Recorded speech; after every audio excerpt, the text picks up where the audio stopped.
Hello and welcome to the Discriminating Gamer, the board game review show that gave Hitler the old what to. Speaking of giving Hitler the old what to, we're going to take a look at Victory in Europe from Columbia Games. Ich grolle nicht, und wenn das Herz auch bricht, ewig verlorenes Lieb, ewig verlorenes Lieb, ich grolle nicht, ich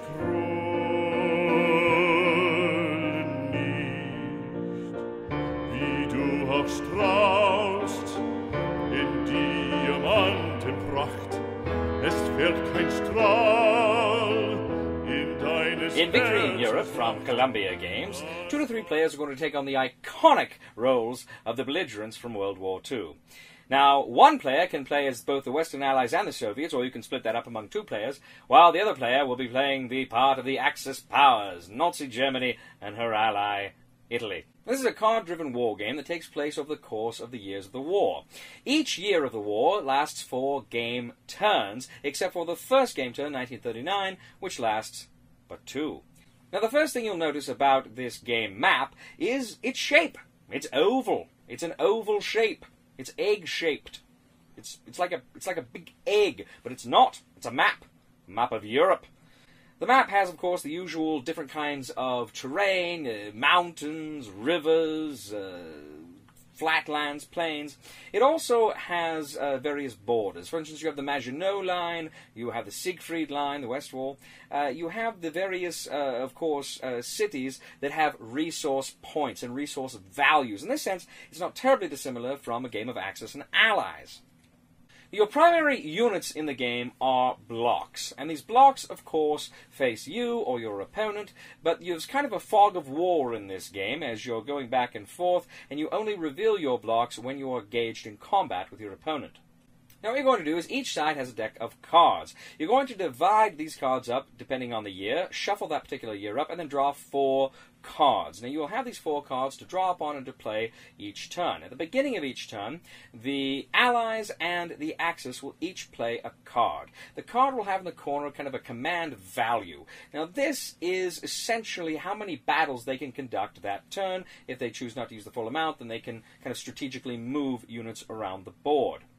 Whoever played the highest number is the first player that round. Now, there may also be some various abilities that they are given by that card that will help them over the course of that particular turn. Now, during the movement phase, you can move any or all of your blocks according to their movement value located in the corner of the block. But you can only move them based on stacking limitations. There's a certain number of blocks that you can have. Usually it's about 3, all things being equal. And then, of course, there are border restrictions, because you can only move so many across a border depending on what kind of terrain you're in and perhaps some other factors as well. Now, once the first player has moved all of his blocks and declared all of his battles, the second player, he may move his blocks, declare his battles, and he may reinforce some of those battles that the first player has initiated. Combat then ensues, and during the combat round, essentially the first player is going to decide in which order combat is decided. You're going to reveal your blocks and face them against each other, and then you are going to notice that each has a class, A, B, C, D, etc., etc., and you're going to go ahead and roll, use those classes for your roll order. Whoever has the highest class rolls first.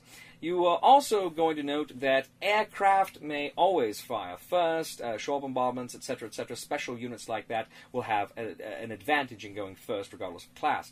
Then, of course, as these fellows fight, you will have the number that they have to hit at. It's usually rolling a lower number is better in this game. You're also going to roll a number of dice equal to kind of your top number. So if you've got a 4, you'll be rolling a 4 dice.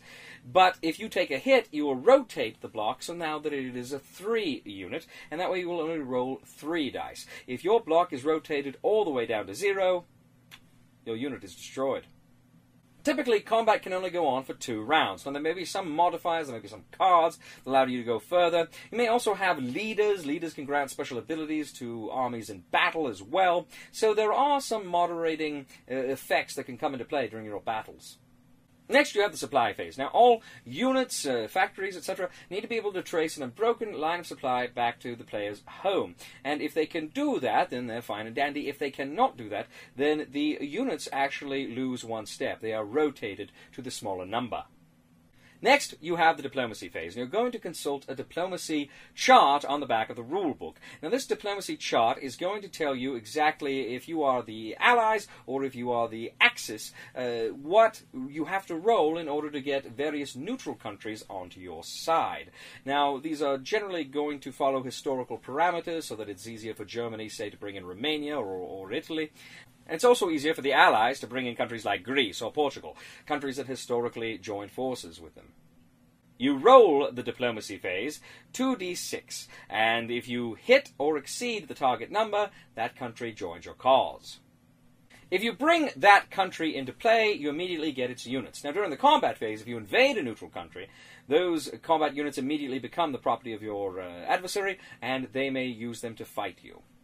Finally, you have the production step. Essentially, you add up all of your production points from all over the board, the territories that you captured in your initial territories, and you go ahead and you can use them to purchase new units, units that have already been destroyed, or units that are available in your force pool, and some units will become available to you as the years progress. You can also use your production points to move up the various steps of your units around the board. Now, various things happen. The United States will come in eventually. The Soviet Union does not start out as a belligerent, but eventually it will be invaded, or it will just come in 1942. And these trigger various things. After the United States comes in, I believe there are no more diplomatic roles, and you're kind of locked into this deadly, deadly struggle of Axis versus Allies here. If you go back and forth using these steps, you also have weather can play a factor into it, particularly in Russia or Finland. You have a winter turn set in. Now, if the Axis player conquers a number of cities, say Moscow, London, Cairo, various capitals, they'll win the game. If the Allies conquer various Axis cities, they will win the game. If no one has conquered all of their objectives, a minor victory may still be reached by the player who holds Berlin in 1945. Now, for those of you who have watched The Discriminating Gamer, you know that I grew up on a steady diet of Axis and Allies. I played it for years. In fact, it was all I played for years. Really, really enjoyed that game. I still do. Victory in Europe reminds me very much of Axis and Allies. It's a very similar game in many respects. However, it has more nuance. It has more depth. It has more pleasant complexity. Particularly, I enjoy the fog of war that the blocks bring to the game. I really do enjoy that. I enjoy the steps, and that's how you essentially can mark your unit's strength. I really like that rather than just simply a number of units. You actually rotate the blocks. It's it's an interesting combat system that I really enjoy. Years ago, I played Julius Caesar from Columbia Games, which was a slightly similar game in that you had the blocks and the rotation, and I really rather enjoyed Julius Caesar. And I find I enjoy Victory in Europe quite a bit as well. There's a lot more to it than I got into in my overview of the rules. It's a very, I don't want to say it's an overly complex game, but certainly it is a deep game.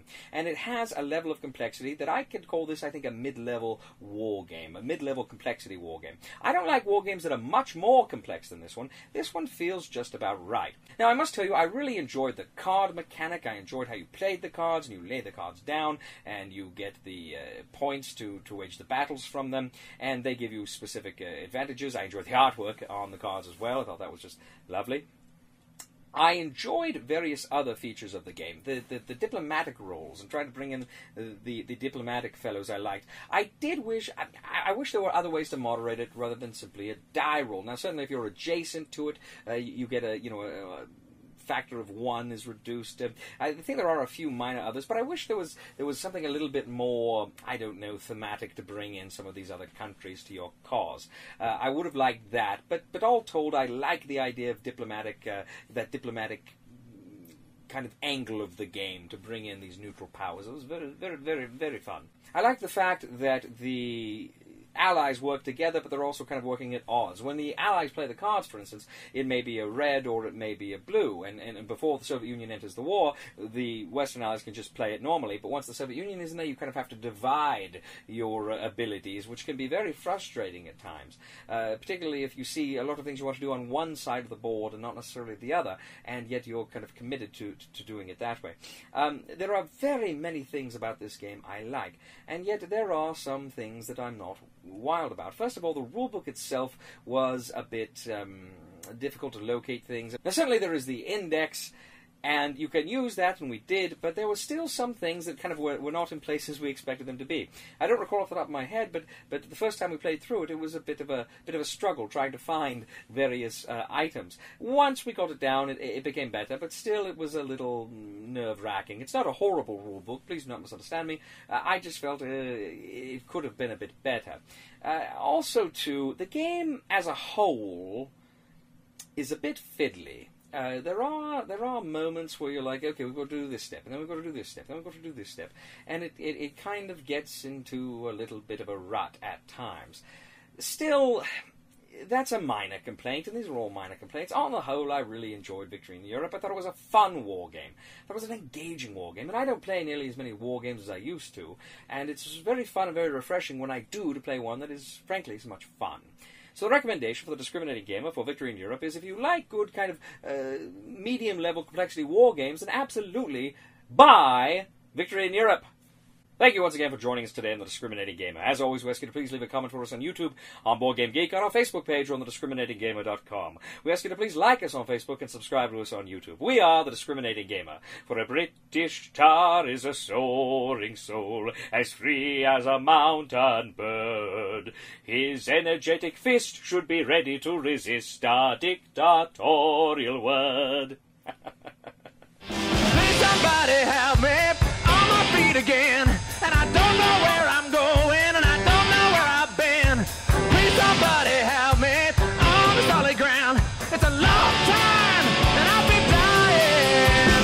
Once a year I wind up in the band. If you'd like to learn more about the Second World War in Europe, I highly recommend the following books. Hitler, Hubris and Nemesis by Sir Ian Kershaw. Stalin by Robert Service. Churchill by Martin Gilbert. FDR by Gene Edward Smith. Mussolini by R.J.B. Bosworth.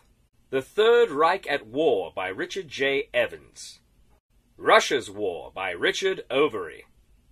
The Last European War by John Lukács.